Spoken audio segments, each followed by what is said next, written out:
नमस्कार दोस्तों, स्वागत है आपका स्टेनो गुरु यूट्यूब चैनल में। दोस्तों, आपने जैसा कि थंबनेल देख लिया होगा कि एसएससी स्टेनोग्राफर का नोटिफिकेशन आ चुका 2020 वाला।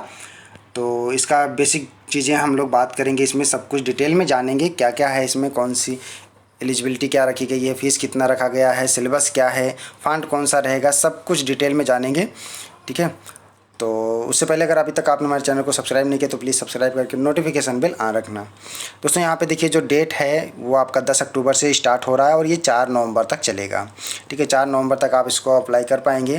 तो अगर आपको ऑनलाइन इससे भरना है तो पहले अगर आपने रजिस्ट्रेशन किया होगा तो वही रजिस्ट्रेशन होता है, वही आईडी पासवर्ड होता है।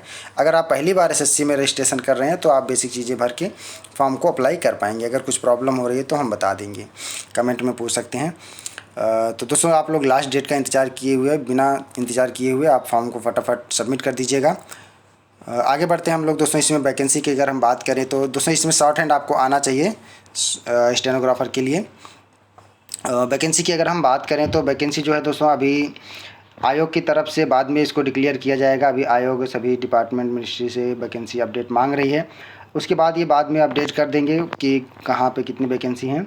ठीक है, फ़िलहाल अभी आप फॉर्म अप्लाई कर सकते हैं। यहाँ पे अगर हम आगे एज की बात करें तो एज दोस्तों ग्रेड सी के लिए 18 से 30 साल रहेगा और ग्रेड डी के लिए, यानी कि ग्रेड डी जो होता है वो 80 शब्द प्रति मिनट होता है, ग्रेड सी जो होता है वो 100 शब्द प्रति मिनट की स्पीड से शॉर्ट हैंड टेस्ट देना होता है।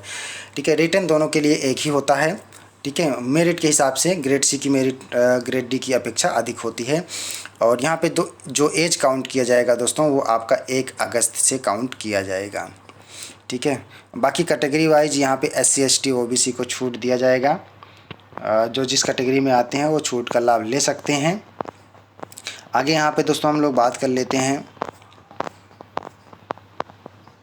एज जो है आपका 1 अगस्त से काउंट किया जाएगा। एजुकेशन क्वालिफ़िकेशन की अगर हम बात करें तो एजुकेशन क्वालिफ़िकेशन दोस्तों अगर आपने 1 अगस्त तक इंटर पास कर लिया है, ठीक है, अगर आपने इंटर पास कर लिया है तो आप फॉर्म भरने के लिए एलिजिबल हैं, फॉर्म आप अप्लाई कर सकते हैं।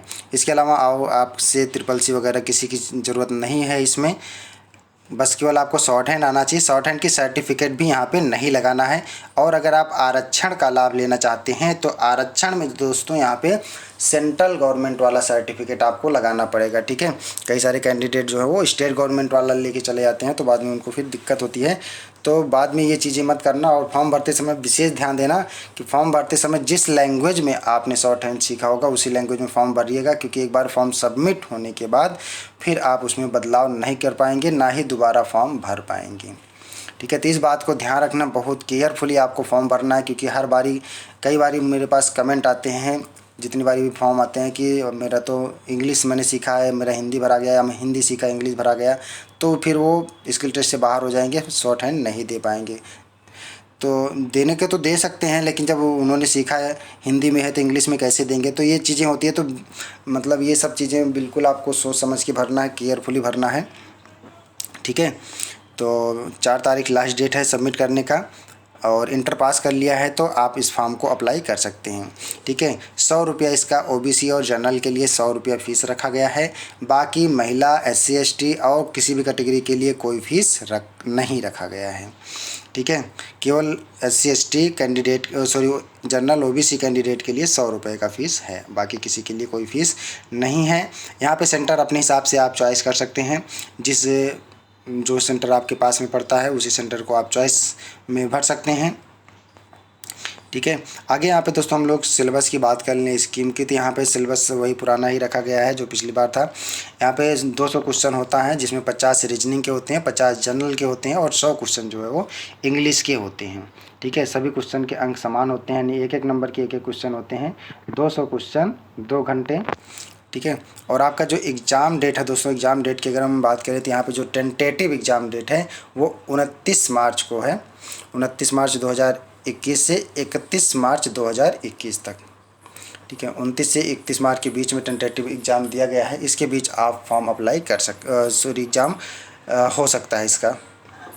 तो यहाँ पे दोस्तों जितना आपको शॉर्ट हैंड की तैयारी करना है उतना ही, उससे ज़्यादा ही रिटन की भी तैयारी पे फोकस करना है, क्योंकि यहाँ पे आजकल जो है रिटन की मेरिट बहुत ज़्यादा जाने लगी है। अगर आप 150 प्लस लाते हैं तभी आप सेफ़ रहते हैं, ठीक है। तो यहाँ पे रिटन भी आपको अच्छे से पढ़ना होगा। रिटन का सिलेबस लगभग दिया है। 50 क्वेश्चन रीजनिंग रहते हैं, जीएस रहते हैं, जिसमें जनरल अवेयरनेस यानी करंट के भी कई सारे क्वेश्चन होते हैं, ठीक है।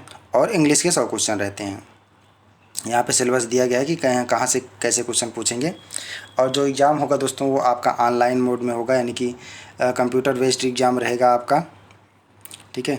उसके बाद दोस्तों अगर आप रिटन टेस्ट पास करते हैं तो आपको शॉर्ट हैंड टेस्ट यानी स्किल टेस्ट देना होगा, ठीक है। स्किल टेस्ट अगर पास करते हैं तो आपका फाइनली सिलेक्शन हो जाता है, ठीक है। लेकिन आपको मेरिट में आना पड़ेगा।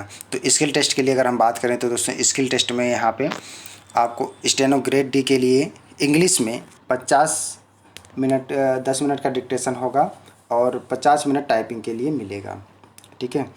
मतलब ट्रांसक्राइब करने के लिए उसको 50 मिनट का टाइम दिया जाएगा।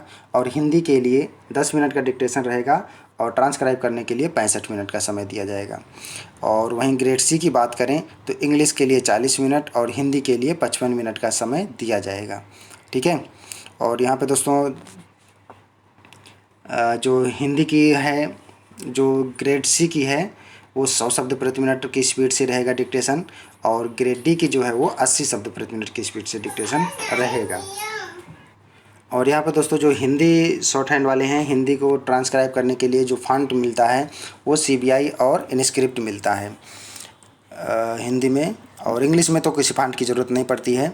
और यहाँ पर दोस्तों एक चीज़ और लिखा है, आप कॉलम बी में देखेंगे कि candidate who opt to take stenography in Hindi will be required to learn English stenography and vice versa after the appointment following it। तो यहाँ पे लिख रहा है कि जो कैंडिडेट हिंदी में शॉर्ट हैंड पास करते हैं उन्हें इंग्लिश सीखना पड़ेगा, लेकिन ये तब सीखना पड़ेगा जब आपके डिपार्टमेंट को ज़रूरत होगी, ठीक है। कंपलसरी नहीं है, जब आपके डिपार्टमेंट को ज़रूरत होगी तो वो सीखना पड़ेगा, तो वो डिपार्टमेंट आपको सिखाएगा, उसके लिए आपको परेशान होने की ज़रूरत नहीं है, ठीक है।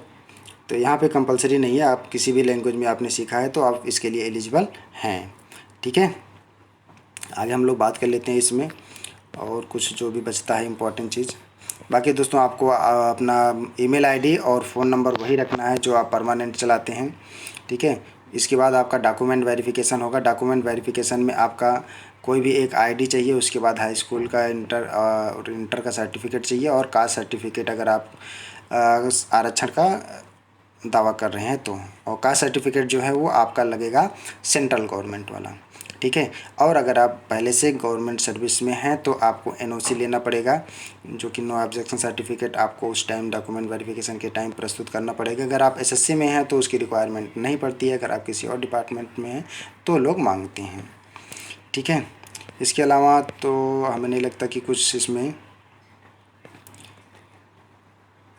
ज़्यादा कुछ है। यहाँ पे देखिए बेसिक चीज़ें हम फिर से देख लेते हैं कि यहाँ पे फिर से एडवाइस दिया जा रहा है कि आपको नाम, father name, date of birth ये सब बिल्कुल सही से भरना है, क्योंकि एक बार फॉर्म सबमिट होने के बाद आप उसमें चेंज नहीं कर पाएंगे, और अगर आपने गलत भर दिया तो फिर आप उसमें कुछ करेक्शन नहीं कर पाएंगे, ठीक है। जैसे आपने पहले रजिस्ट्रेशन किया है तो आप उसमें अगर कुछ आपको संशोधन करना है, एडिट करना है, तो यहाँ पे एडिट पे जाके, यहाँ पे देखिए एडिट दिया गया, यहाँ पे जाके एडिट कर सकते हैं। अगर आपने नहीं करना है तो आप इसको कंटिन्यू करके भर सकते हैं, यहाँ पे सैंपल दिखाया गया है, ठीक है। और अगर आप नए कैंडिडेट हैं तो आपको फिर से पहले बार रजिस्ट्रेशन करना पड़ेगा। बेसिक चीज़ें जिसमें आपका नाम, father name, mobile number, email ID और हाई स्कूल का रोल नंबर भरना होगा, ठीक है।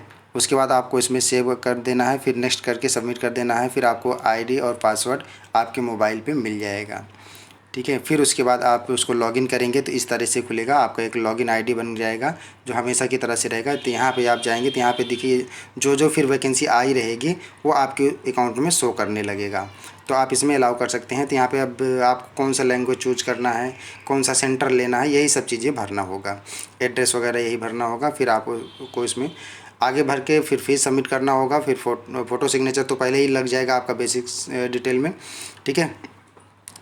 तो उसके बाद फीस सबमिट करके उसके बाद आप फाइनली सबमिट हो गया। किस फॉर्म को प्रिंट आउट कहीं भेजना वजना नहीं है, बस प्रिंट निकाल के आपको रख लेना है, ठीक है। तो यहाँ पे देखिए फाइनल ये सबमिट हो गया है। यहाँ पे देखिए सिंपल दिखाया गया है ना, ये सब चीज़ें पहले से भरा आएगा क्योंकि आपने रजिस्ट्रेशन कर लिया। तो यहाँ पे देखिए सेंटर आप चूज कर सकते हैं, कौन सा सेंटर आपको लेना है। बाकी चीज़ें पहले से ही भरा आएगा। यहाँ पे आपको लैंग्वेज चूज कर सकते हैं, इंग्लिश या हिंदी कौन सा लेना है। ये चीज़ें बिल्कुल ध्यान से भरिएगा, ठीक है, क्योंकि अगर एक बार आपने चूज कर लिया ठीक है, और सबमिट कर दिया फॉर्म, तो फिर आप इसमें दोबारा चेंज नहीं कर पाएंगे। ये चीज़ें ध्यान रखना, ठीक है। और इस तरह से आपको फ़ोटो सिग्नेचर दिखेगा। यहाँ पे आप करके जैसे आप आगे फाइनल सबमिट करेंगे, फिर फीस मांगेगा, फीस सबमिट करने के बाद आपका फॉर्म फाइनली सबमिट हो जाएगा, ठीक है। और दोस्तों इस बार इसमें एसएससी की तरफ से बीआरओ के लिए भी स्टेनोग्राफर ग्रेड डी का पोस्ट ऐड किया जाएगा। तो यहाँ पे देखिए उसके लिए फिजिकल इफिशियंसी टेस्ट देना पड़ेगा, फिजिकल इफिशियंसी और medical standard for the post of stenographer grade D in border road organization, ठीक है। इसके लिए आपको फिर टेस्ट देना पड़ेगा, जिसमें यहाँ पे शेड्यूल दिया गया है। फिजिकल इफिशियंसी टेस्ट होगा, ठीक है, फिर मेडिकल होगा। तो यहाँ पे डिटेल में दिया गया है, आप लोग इसको देख लीजिएगा। वो ये तो जब आप फॉर्म स्किल टेस्ट के टाइम जब आप भरेंगे ना, चॉइस भरेंगे कि कौन सा पहले चाहते हैं, तब आपको इसमें देना पड़ेगा। जब आपको इसमें होगा तो आपको इसमें देना पड़ेगा मेडिकल और फिजिकल एफिशिएंसी से, जो कि नॉर्मल होगा, ऐसा कुछ नहीं है, ठीक है। यहाँ पे दिया गया है 10 मिनट का ये होगा, क्या है ऐसे सारा चीज़ें दिया गया है, आप लोग देख सकते हैं, ठीक है। यहाँ पे देखिए ये दिया गया है region wise physical standard of personal, ठीक है। यहाँ पे दिया गया है, सब रीजन का दिया गया है, तो आप अपने हिसाब से देख सकते हैं, ठीक है। यहाँ पे जिन इसमें हाइट भी मांगा गया है 157, 152, 158, अलग अलग रीजन का अलग अलग है, ठीक है। चेस्ट भी है और इतना केजी क्या है ये, मिनिमम वेट इतना केजी होना चाहिए। तो जो कि फिजिकल मतलब नॉर्मल होता है, ऐसा कुछ नहीं है कि आपको इसमें बहुत ज़्यादा मेहनत करने की ज़रूरत है। अगर आप इसमें जाना चाहते हैं तो जा सकते हैं, ऐसी कोई दिक्कत नहीं है, ठीक है। इसके अलावा दोस्तों अगर आपको कुछ लगता है कि और कुछ जानकारी इसमें रह गई है तो आप लोग कमेंट करिएगा, हम बता देंगे। आई होप कि इसमें हमने लगभग बेसिक चीज़ें सब कुछ बता दिया है। आई होप कि वीडियो आपको पसंद आ गया होगा, क्योंकि पूरा ये नोटिफिकेशन 61 पेज का है।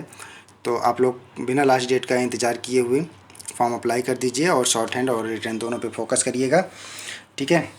तो अगर अभी तक आपने हमारे चैनल को सब्सक्राइब नहीं किया तो प्लीज़ सब्सक्राइब करके नोटिफिकेशन बेल ऑन रखना और अपने दोस्तों को भी शेयर करना। तो मिलते हैं नेक्स्ट वीडियो में नई जानकारी के साथ, तब तक के लिए बाय। Thanks for watching. जय हिंद, जय भारत।